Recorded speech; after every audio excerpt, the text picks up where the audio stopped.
Assalamualaikum warahmatullahi wabarakatuh. Alhamdulillahirabbil alamin, amma ba'du. Yang saya hormati Ibu Dekan dan jajaran pimpinan dekanat, Bapak Ibu Kajur dan Sekjur, Bapak Ibu dosen dan guru besar yang berhadir serta hadir sekalian para mahasiswa Fakultas Psikologi Jakarta. Saya coba untuk melihat secuil dari bagian Pak Rahman tadi, tujuan hidup, tentang performance gitu ya. Pertama saya akan menampilkan terkait job performance yang memang selama ini menjadi bagian kajian dalam konteks psikologi industri, dan nanti di akhir kita akan coba melihat bagaimana perspektif Islam memandang terkait dengan job performance itu. Ini juga mungkin sebagai pengantar lah buat teman-teman mahasiswa ya, yang kalau berminat untuk meneliti tentang performance, ini sebagai gambaran awal saja, dan jika menarik itu bisa lanjut dengan risetnya. Pertama saya ingin menampilkan terkait dengan mengapa sih job performance ya. Berbagai riset terkait kondisi kinerja orang Indonesia itu, BPS silahkan lanjut ininya ya.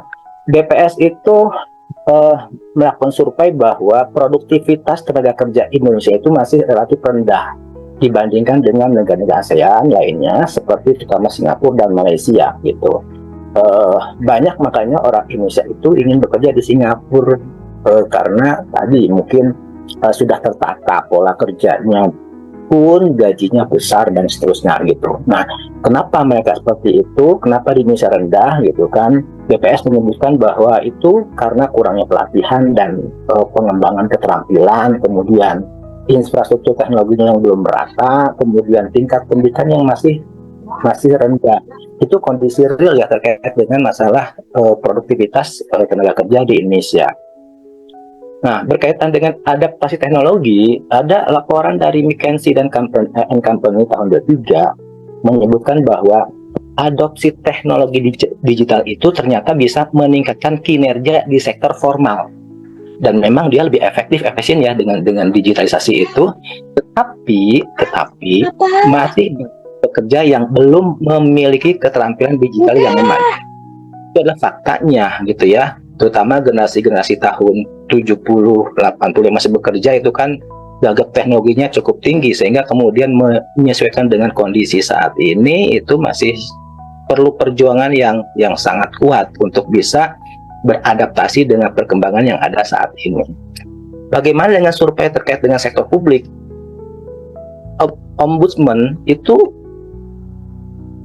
melaporkan bahwa ternyata efektivitas pelayanan publik Indonesia itu meningkat, tetapi masih ada tantangan berupa transparansinya yang masih rendah, efisiensi proses administrasinya masih rendah, kemudian responsif terhadap masyarakat masih rendah.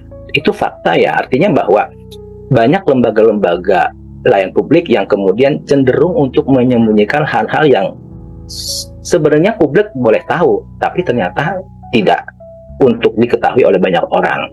Efisiensinya masih cukup rendah gitu kan, apalagi sekarang kan pemerintah sedang melakukan efisiensi di mana-mana ya, pemotongan anggaran dan seterusnya itu. Nah, kemudian terkait dengan di era digital, Google Temasek itu melaporkan bahwa dalam Economist Report menunjukkan bahwa ternyata digitalisasi itu meningkatkan kinerja di berbagai sektor, terutama di e-commerce dan logistik. Jadi adanya teknologi ini ternyata kinerja itu meningkat dan lebih efektif dan efisien. Namun problemnya adalah bahwa ada peningkatan berkaitan dengan technostres. Orang itu stres dalam penggunaan teknologi seperti itu. Nah, survei lain menyebutkan bahwa data itu menemukan model kerja hybrid yang WFH, WFO campuran itu yang sekarang sedang terjadi pada kita itu meningkatkan kinerja sebagian pekerja. Tapi kelemahannya itu adalah komunikasi antar tim itu sangat rendah dan cenderung kurang efektif. Ini karena nggak ada pertemuan personal ya, sehingga terjadi hanya pada dunia maya dan seterusnya. Bahkan kemudian beberapa pekerja itu merasa kesulitan menjaga work-life balance-nya, antara keseimbangan kehidupan dan pekerjaannya itu ternyata terganggu gitu. Kita pernah mengalami waktu misalkan pemerintah mewajibkan kerja di rumah gitu kan, kita ada rapat Zoom gitu. Hampir setiap hari kita rapat di Zoom, bahkan dalam satu waktu bisa 2-3 kali Zoom, bahkan rapatnya itu tak mengenal waktu gitu kan. Nah ini yang kemudian boleh jadi balance itu agak rendah ketika WFA dan WFO itu diberlakukan. Mungkin perlu penataan yang pengaplikasian terhadap pola pekerja seperti itu. Apa sih implikasi terkait dengan kinerja ini? Next, silakan lanjut. Pertama, kinerja yang baik itu bisa meningkatkan produktivitas individu dan organisasi. Ketika karyawan memiliki motivasi tinggi, maka keterampilan dia memadai, lingkungan kerjanya baik, itu mereka bisa dapat menyelesaikan tugasnya dengan baik juga. Kinerja yang optimal seringkali berkorelasi dengan kepuasan. Jadi ada kaitannya antara job performance yang tinggi dengan kepuasan kerja. Dia akan merasa puas dan seterusnya. Bagi individu, kinerja yang baik itu dapat meningkatkan peluang promosi, pengembangan karir, dan pengakuan dari atasan. Tapi sebaliknya, jika rendah kinerjanya, itu bisa menyebabkan stres, mungkin juga kehilangan motivasi, dan bahkan bisa kehilangan pekerjaan. Itu implikasi terkait dengan kinerja. Jika dia bentuknya tim, kalau dia baik maka akan menciptakan sinergi, kolaborasinya kuat, kemudian hasilnya baik sehingga menimbulkan kebanggaan pada kelompok. Namun jika buruk, akan menimbulkan konflik, ketidakpuasan, dan hasilnya akan mengecewakan. Bahkan cenderung jika kinerja itu rendah, ada gangguan konflik interpersonal, kemudian juga bahkan ada individu yang kemudian turnover gitu ya, akan keluar dari perusahaan itu. Nah, apa sih definisi dari performance itu? Next, lanjut. Kinerja dalam sudut pandang psikologi itu merupakan fenomena yang multidimensional. Jadi tidak hanya berupa material yang dihasilkan atau produk yang dihasilkan dan seterusnya, tapi dia bisa melibatkan aspek kognitif, emosional, dan sosial. Makanya kemudian perilaku yang relevan dengan tujuan organisasi di mana individu melaksanakan tugas tertentu untuk mencapai hasil yang diinginkan.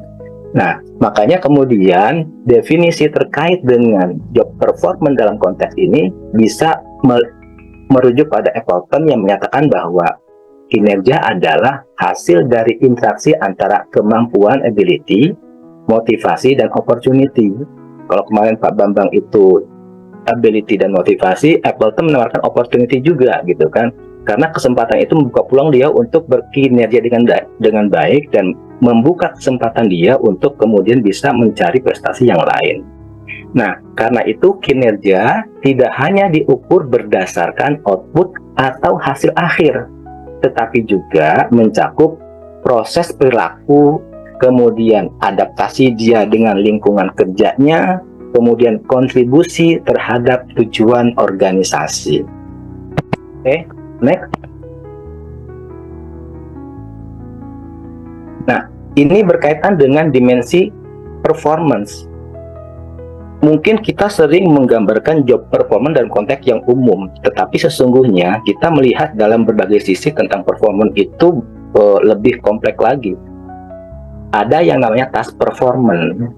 Task performance itu kemampuan individu untuk menyelesaikan tugas yang sifatnya teknis dan spesifik, mengacu pada aktivitas inti yang langsung terkait dengan tanggung jawab pekerjaan formal, berupa tugas teknis atau operasional yang harus diselesaikan oleh karyawan untuk mencapai tujuan organisasi.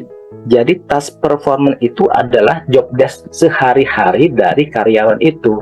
Dia melakukan apa, tugasnya apa, kapan selesainya, dan seterusnya. Itu task performance yang berdasarkan job desk-nya dari si karyawan, berdasarkan jabatan atau pekerjaan yang dia duduki. Ada yang namanya contextual performance. Ini adalah perilaku non-teknis tapi dia mendukung budaya organisasi. Nah, contextual performance ini merujuk pada perilaku yang mendukung lingkungan kerja secara keseluruhan, tetapi tidak termasuk dalam deskripsi pekerjaan formal. Ini mencakup perilaku yang sifatnya sukarela, membantu organisasi, membantu teman yang berfungsi lebih efektif, gitu ya.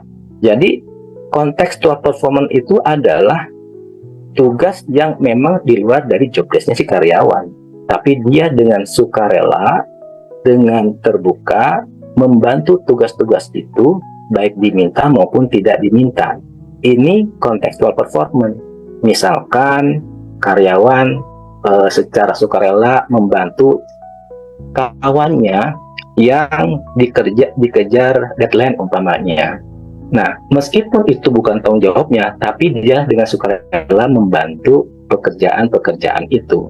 Itu yang namanya contextual performance, gitu ya. Nah, ada juga misalkan performance. Adaptive performance itu kemampuan individu untuk beradaptasi dengan situasi baru, tantangan atau perubahan dalam lingkungan kerja. Jadi, bagaimana karyawan bisa beradaptasi dengan situasi-situasi baru di tempat pekerjaannya. Situasi itu entah berkaitan dengan perlengkapan kerjanya, entah dengan lingkungan kerja barunya, dan seterusnya. Misalkan penggunaan teknologi baru, prosedur baru, dan seterusnya, gitu kan.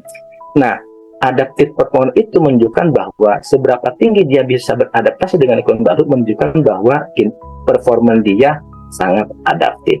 Ketika umpamanya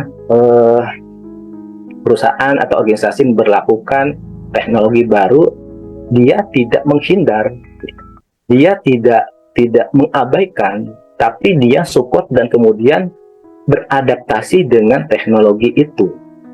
Ketika dia mampu untuk melakukan itu, berarti dia adaptif, gitu ya. Banyak kecenderungannya orang itu cenderung menghindar ketika ada hal yang baru. Makanya perubahan itu sering mendapat tantangan dari karyawan.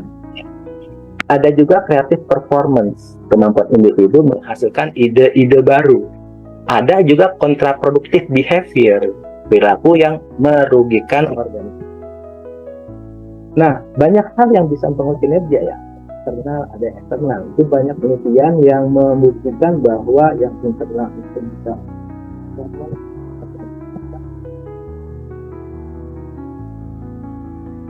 berkaitan dengan bagaimana kita bisa mengukur kinerja. Ada berbagai metode pengukuran kinerja. Ada misalkan next silahkan. Ada Pak Miftah, waktunya. Ya, oke. Terima kasih. Nah, ada key performance indicator, ada balance scorecard, ada MBO dan seterusnya itu nanti bisa dibaca. Nah, mungkin yang terakhir berkaitan dengan bagaimana kinerja dalam konteks Islam, gitu ya. Ya, pertama, next silahkan. Terus berikutnya. Oke. Dalam konteks Islam, kinerja sesungguhnya tidak hanya dipahami berkaitan dengan output, tetapi juga bagaimana mencakup aspek spiritual, moral, dan etika. Kinerja dalam Islam diarahkan mencapai keridhaan Allah melalui pekerjaan yang dilakukannya dengan penuh profesional, jujur, dan bertanggung jawab. Setiap tindakan kerja dipandang sebagai bentuk ibadah hanya kepada Allah dengan prinsip ikhlas, dan itu bagian dari amal saleh dan tawakal kepada Allah Subhanahu wa Ta'ala. Oke, itu saja beberapa dalilnya, itu bisa dilihat dari situ. Terima kasih Bu Eci. Assalamualaikum warahmatullahi wabarakatuh.